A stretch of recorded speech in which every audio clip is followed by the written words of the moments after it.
এশিয়ার সব থেকে বড় মৎস্য বন্দর। আমার ইচ্ছা বান্ধিবি, সোহাগ বান্ধিবি, অনুরাগ বান্ধিবি,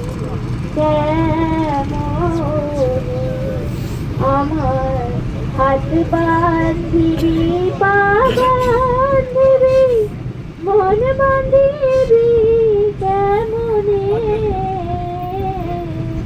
আমার চোখ বান্ধিবি, মুখ বান্ধিবি, পরাণ বান্ধিবি কেমনে, আমি বাঁধিলাম তুলিতে কালি কলঙ্কের জ্বালা, না হয় হইল সে মরি অঙ্গের মালা, আমি বাঁধিলাম তুলিতে কালি কলঙ্কের জ্বালা, না হয় হইল সে মরি অঙ্গের মালা, আমার ঘর বাঁধিবি, পথ বাঁধিবি, কপাল বাঁধিবি, আমার হাত বাঁধিবি, পা বাঁধিবি, মন বাঁধিবি কেমনে, আমার চোখ বাঁধিবি, মুখ বাঁধিবি, পরাণ বাঁধিবি কেমনে।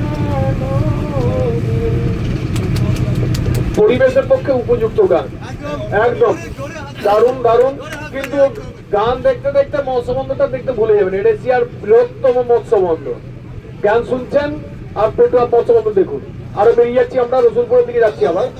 এরপরেই আমি স্যারকে বলবো, ডক্টর পবিত্র সরকার মহোদয় আমাদের গর্বের সাথী, একটু স্যারকে একটু নিয়ে আসতে হবে, স্যার কিছু বলবেন।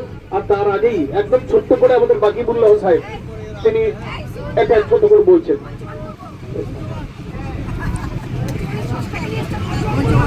আমাদের সুশান্ত বাবু পরপর বলবেন, সুশান্ত বাবু আছেন,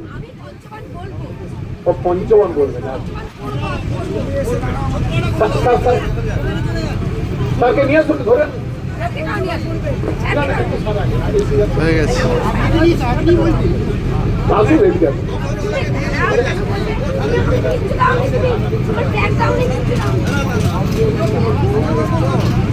স্যার এসে গেছেন, এবারে উনি তার কথা রাখবেন।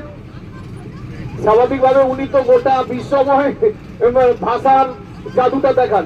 এখানে আমার এই রসুলপুর নদী, আমাদের এই পেটুয়া ঘাট, আমাদের যেই বঙ্কিমচন্দ্র চট্টোপাধ্যায়ের সেই ক্ষেত্র, সেই জায়গায় স্যারকে কিছু বলার জন্য অনুরোধ রাখছি। বক্তৃতা কিছু নয়, আমার এখানে এসে তো তীর্থ দর্শনের মতো লাগছে।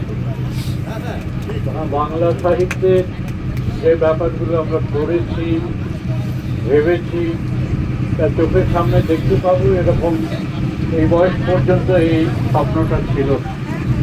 তো খেজুরি সৈকত এই যে সাহিত্য পত্রিকা, সেটা তার ব্যবস্থা করে দেওয়ার জন্য আমি তাদের কাছে খুবই কৃতজ্ঞ। একটা বলবার মতো ঘটনা আমাদের। আচ্ছা, আমি একটা গান হবে, একটা কবিতা বলি আগে। অলোকরঞ্জন দাশগুপ্তের একটা ছোট কবিতা। মানুষ জীবনে যা ভাবে, এই ভাবনাটা যদি সত্য না হয়, তাহলে মানুষের কি হয় সেইটা নিয়েই কবিতা। পাগল কবিতাটার নাম। আমি কোনোদিন পাগল বলি না ওকে, বেসুরো গলায় নাম প্রসাদের বলি, গেয়ে ঘুরে গেল জনক রোডে গলি, সময়ের ছায়া পড়ে না তো ওর চোখে। ও কিছু বলতে চেয়েছিল একদিন রৌদ্রের মতো পরিচ্ছন্ন করে, বলতে পারেনি। আকাশে আত্মলীন সময় পড়েছে বৃষ্টির মতো ঝরে। এখানে আমিও বলতে এসেছি কিছু সম্ভাবনায়, আজও আমি অরুণাভ। বলতে যে আমি পারবো না তাও জানি, আমি একদিন উন্মাদ হয়ে যাব।